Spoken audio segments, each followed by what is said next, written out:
We just worked with a lot of different people in a lot of different capacities. We do everything from kind of script writing to narrative direction to sensitivity and representational and inclusive reading.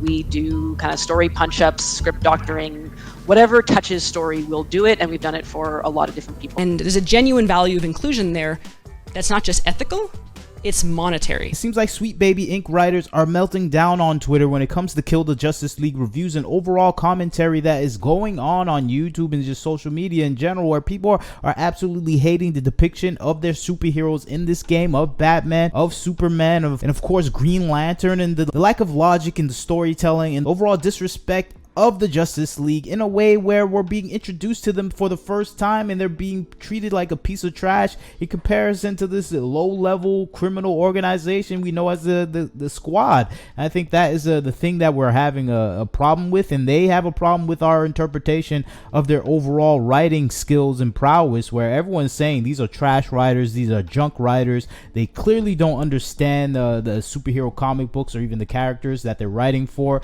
You see that with King Shark being able to use the Green Lantern powers when it's kind of like a Thor situation. The hammer, you're supposed to be worthy, and it kind of doesn't make sense that Green Lantern is evil with this ring still on. It shows a lack of understanding of the overall development of these characters, what these characters can do. And Green Lantern, again, the most creative superpowers ever, and all you can do is create guns on top of guns. And I think that is where we see the essential lack of imagination with these writers, where they can't do anything with these characters other than disrespect them, tarnish their name, and try to elevate these non-entity characters that no one truly cares about. And I think that is the situation here, where these writers are finally coming to face the actual fans of these superhero characters, because clearly anyone now at Rocksteady Games is probably not a fan of any of these Justice League characters, and I think that is evidently so. You can see that in this development process, and these writers are complaining, saying, what is going on? Why are you hating? This is nothing to do with your interpretation. We did a good job with this game, but clearly they didn't do a good job, because the sales of this game have dived since its release, where it has less players than the Marvel Avengers game at its peak. Marvel's Avengers game at its peak had over 30,000 during its initial release, where people were actually gravitating towards this game. And of course, you compare it to the all-time peak of players for the Kill the Justice League game, it's at 12,000. Its current player numbers around 8,000. So we have very low level numbers for this game, and it's becoming a complete failure where people are just abandoning it. And I think that is the case you saw with Marvel Avengers, but Marvel Avengers actually had a better premise where you actually play as the superheroes you want to play as. Even though the gameplay was terrible, the live service was terrible, but you still got to play as the key Avenger characters in their own unique play styles. That is not the case with the Kill the Justice League game. Of course, it's called the Kill the Justice League game, but all the characters have basically the same attack patterns, same attack methods, and the bosses is just the same fighting patterns to defeat them.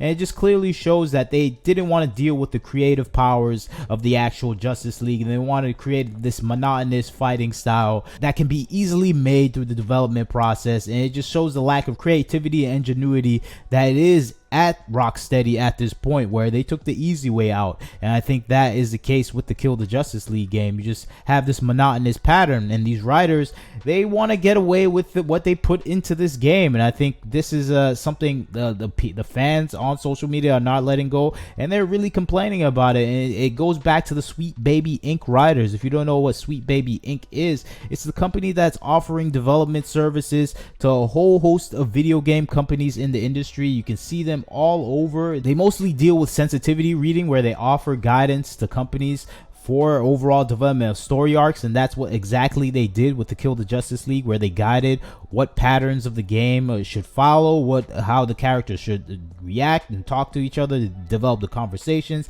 They did the overall story arc. So this is one of their key games where they actually had full control over it. Of course, if you know the previous games they worked on, one was Alan Wake 2. They did the biggest race swap in that game, where they changed Saga Anderson into a black woman. So I know people are going to say, no, that's not the case. case, but yes, Saga Anderson was a race swap of that character. They did the same thing to Ragnarok, added a particular African American woman in a kind of a Norse mythology sort of situation where it just didn't make sense. But the game didn't suffer too much from that, but you could already see that was something that was just inserted in because they were trying to follow these SweetBaby Inc. standards or recommendations they had. I think that is the most frustrating thing, where things are being shoehorned into rather good stories for no particular reason other than to reach this diversity quota. I think God of War Ragnarok was that, and they have their fingers all over the video game industry. You can see their contributions in almost a multitude of games, that including Spider-Man 2, where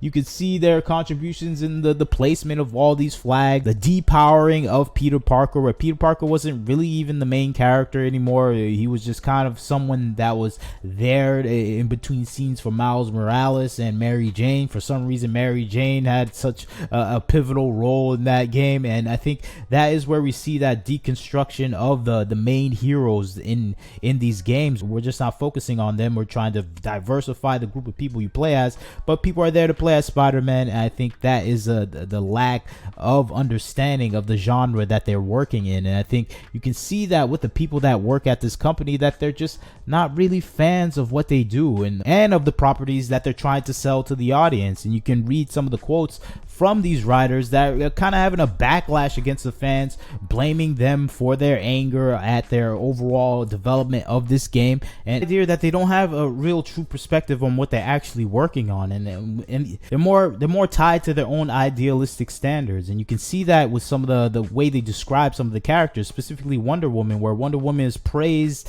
highly by Lex Luthor, which is uncharacteristic of him, and every other character is represented in a slapstick, stupid way and disrespected in their overall report from Lex Luthor. So it just shows their disrespect of the main characters. And the only character they ever really had respect for was Wonder Woman, and you can tell by the writers themselves that they have their own hypocrisies, where when dealing with the overall visual objectification of women, they try to avoid that. And you can see that with Harley Quinn, but the objectification of men is not avoided, where Harley Quinn is harassing a Deadshot and grabbing his butt. And it just shows that they have this intellectual dissonance where they cannot see the two things being equal or the same. And I think we see that intellectually with a lot of people in this progressive thought space, where they only see one kind of discrimination, one kind of racism, and it's against a minority group, and it's impossible to have that reversed against the majority group or any other group. It has to be only their minority group that they're representing. And I think we can see that in the Justice League, and you can see that the writers themselves, and just the overall look that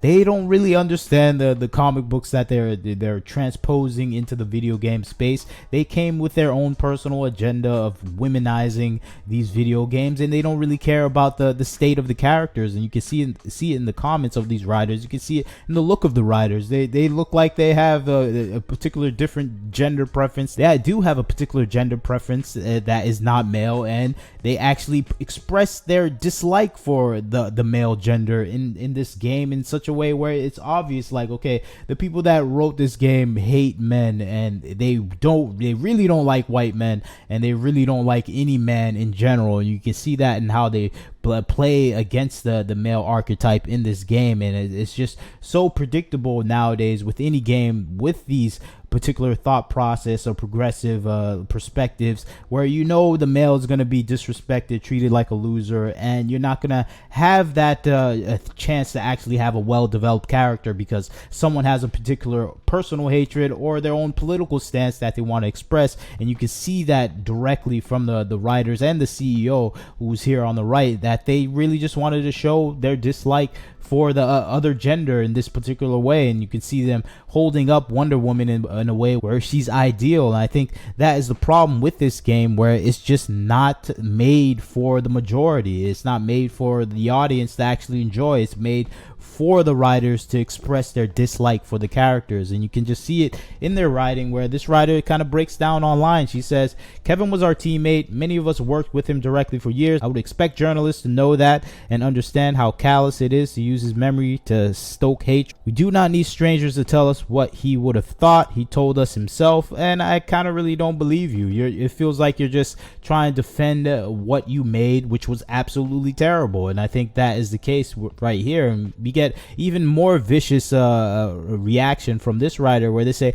I'm so mad that they killed the billionaire who turned evil that I'm going to show how racist I am. Is honestly pretty funny take to have. And this is their own perspective here, where they're trying to show that the people that dislike this game are racist, and that usually is the prototypical stance for anyone defending their ideology, at least this invasive progressive ideology, where you're trying to force people to accept your standards without trying to understand other people's thought process or their own standards. And continues with, hello press, can we not invoke a tragically dead man's name as if devs knew he would die and this would be his last performance? Can we simply not act as if anyone planned this?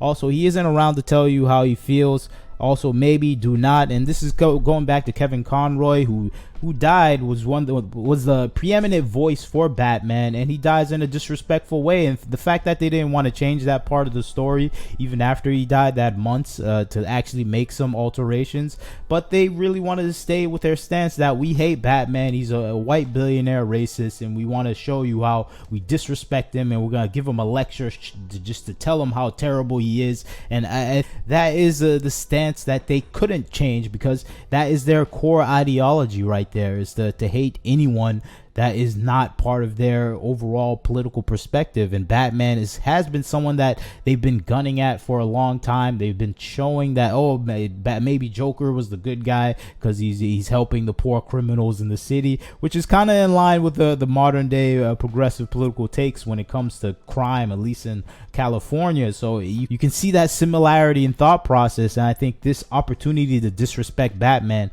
was the ideal case for them. And it is crazy to see the writers lose their mind, but I think it's well deserved, all the criticism. Even the people they were hoping to support them, like IGN, like the mainstream game journalists, could even partake in this overall disrespect of these superheroes. So it is funny to see them lose their minds, but I'm glad it's happening. But you leave your thoughts, you tell me what you think about the situation. Like, share, and subscribe. This is Wagner Knows Why. Catch you next time.